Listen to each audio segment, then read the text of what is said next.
ओम अथानः उभयेषाम् अमृतं मर्त्यानां मिथः सन्तु प्रशस्तयः। और हम दोनों अमृतत्व संपन्न और मरणशीलों की परस्पर प्रशस्तियां हों। यह जो मंत्र लिया गया वह ऋग्वेद के प्रथम मंडल के 26वें सूक्त का यह नवम मंत्र है।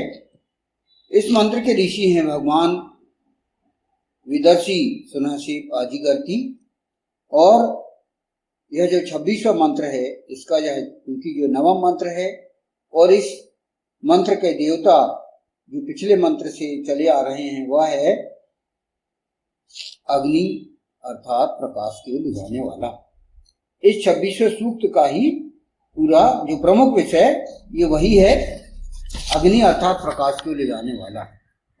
और इस नवम मंत्र का छंद है आर्षि उष्णी और स्वर है सर्ज। यह मंत्र जो है ईशान परम परमात्मा हमें कितना ध्यान देता है, हमें कितना प्यार करता है, यह ईशान परम परमात्मा की महानता से हम समझ सकते हैं। यहाँ पर इसका छोटा सा ही मंत्र है जिसको कि हम समझें। इसका अर्थ है और हम दोनों अमृतत्व संपन्न और मरणशीलों की परस्पर प्रशस्तियां हों। अमृतत्व संपन्न अर्थात ऐसे जो अमृत संपन्न हैं, जो देव अवस्था प्राप्त हैं, ब्रह्म अवस्था प्राप्त हैं और विशुद्ध ब्रह्म अवस्था प्राप्त हैं, ये हो गए। अब मरणशील ऐसे जो कि इस पृथ्वी लोक में आए हैं और वे अपना अवस्थात्मक उत्थान के लिए प्रयास कर रहे हैं। तो ईशान परमात्मा ईश्वर उन सब का ध्यान रखता है, अमृत संपन्न लोगों का भी और मरणशीलों का भी। वह समदर्शी है, वो कहा गया समदर्शी है नाम तिहारो, ये कहा गया है। वह सभी को समान दृष्टि से देखता है। इस मंत्र का व्याख्यान यहां शुरू होता है। यही ईशान परमात्मा अर्थात ईश्वर की सबसे प्रमुख विशेषता है कि वह स्वयं सर्वशक्तिमान, सर्वज्ञ और अमृतत्व संपन्न होने के उपरांत भी मरणशील मानवों से अपने आप को कहीं अलग करके कोई बात नहीं करता। ये जो है ईशान परमात्मा ऐसा नहीं है कि वह आपको सिर्फ अमृतत्व संपन्न लोगों पर ही ध्यान देता हो या देवत्व संपन्न लोगों को ही ध्यान देता हो, ऐसी बात नहीं है।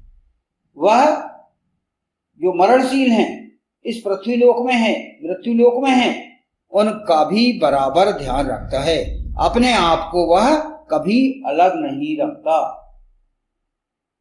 ईश्वर चाहता है कि अमृतत्व संपन्न और मरणशीलों का परस्पर संबंध अटूट बना रहे।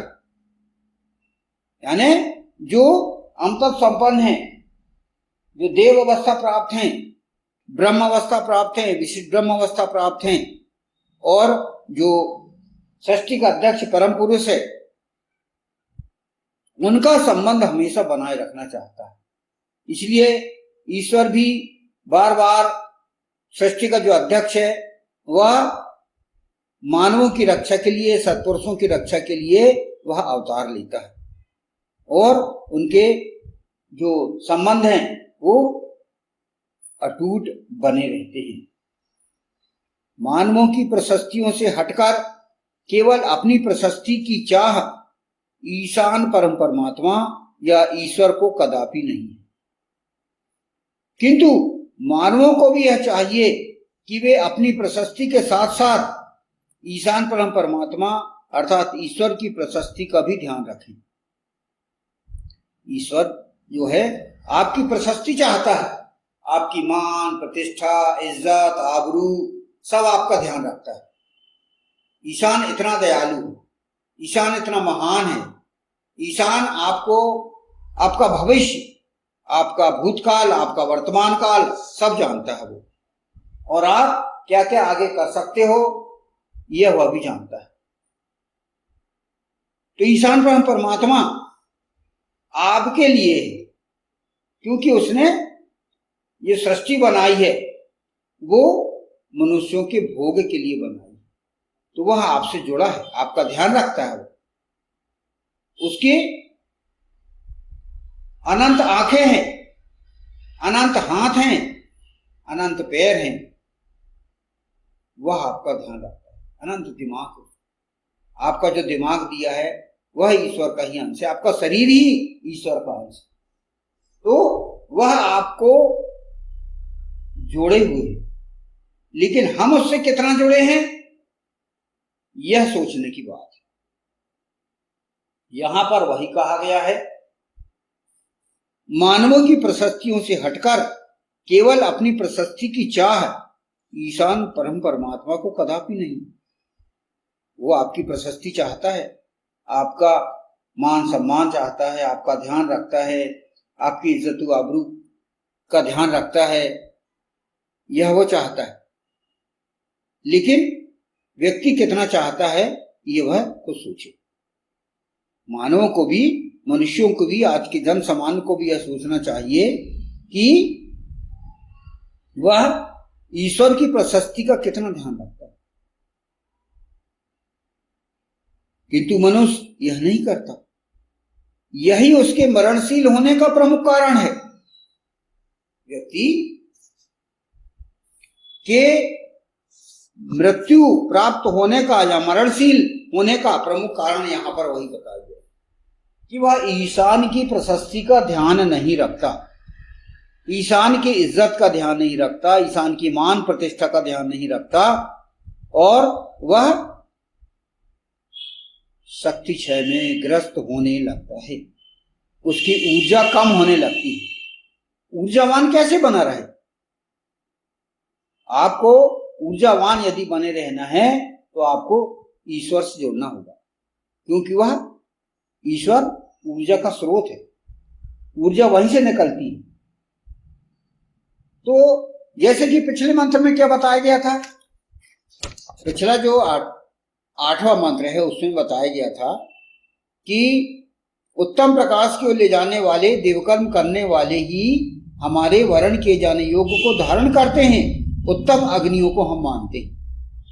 वो क्या कह रहा है कि आप मनुष्य उत्तम अग्नि बनिए, प्रकाशित होइए, अपने आप को प्रकाशित करिए अपने अंदर और ऊर्जा प्राप्त करिए, तभी आप अमृतत्व संपन्न बन सकते हैं। हर कोई चाहता है अमर बनना, अमर होना हर कोई चाहता है, दीर्घायु होना हर कोई चाहता है, आयुष्मान बनना हर कोई चाहता है कि मैं कभी ना मरूं, मैं हमेशा अमर रहूं। तो वो कैसे अमर हो, कैसे आयु बढ़ाए अपनी, उसके लिए ईशान ने यह रास्ता बताया है। ईशान ने यह रास्ता बताया है कि जिस प्रकार ईश्वर आपकी प्रतिष्ठा के लिए, आपकी प्रशस्ति के लिए वह ध्यान रखता है, उसी प्रकार आप भी उसकी प्रशस्ति के लिए ध्यान रखिए। जैसा एक पुत्र होता है, यदि पिता की कहीं अपमान हो रहा है, पिता का कहीं मारकाट हो रही है, तो बेटा जो है उसका बदला लेता है और वह ध्यान रखता है, अपने पिता का, माता का ध्यान रखता है और उसके लिए वो कुछ भी करने के लिए तैयार रहता है। उसी प्रकार ईशान चाहता है कि वह आपका संरक्षक है। ईश्वर परम परमात्मा, ईश्वर मनुष्य का, जन सामान्य का वह रक्षक है, संरक्षक है। तो आप भी उसका ध्यान रखिए, क्योंकि वह आपका संरक्षण करता है, आप का जो है पूरी तरह से चाहता है कि आप अमृता संपन्न बनो, आप आयुष्मान बनो। तो उसने जो रास्ता बताया है वह रास्ता तो आपको अपनाना पड़ेगा, वह रास्ता आपको चुनना पड़ेगा, तभी आप इस मृत्यु लोक से विजय प्राप्त कर सकते हो। यदि व्यक्ति अपनी प्रशस्ति के साथ ईशान की प्रशस्ति का भी ध्यान रखना प्रारंभ कर देगा तो वह कोई भी पापपूर्ण, अमानवीय और वेद विरुद्ध कार्य नहीं कर पाएगा।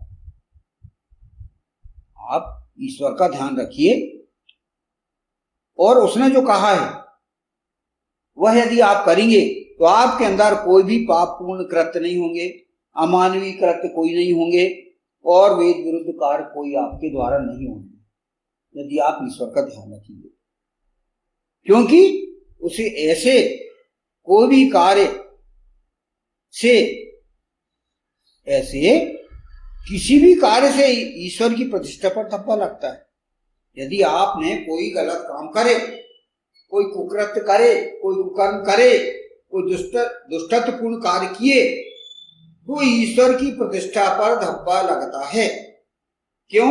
क्योंकि ईश्वर की रचना हो आप ईश्वर का अंग हो, आप कैसे गलत काम कर सकते हो? और यदि आप गलत काम कर रहे हो तो आप शक्तिक्षय में ग्रस्त हो रहे हो, आप पापपूर्ण कृत्य कर रहे हो तो आपका शक्तिक्षय होगा और आप मृत्यु को प्राप्त होंगे। यही तो हो रहा है। तो वह रास्ता वही बता रहा है ईशान परमात्मा, कि आप आयुष्मान कैसे बने, अमृतत्व संपन्न कैसे बने,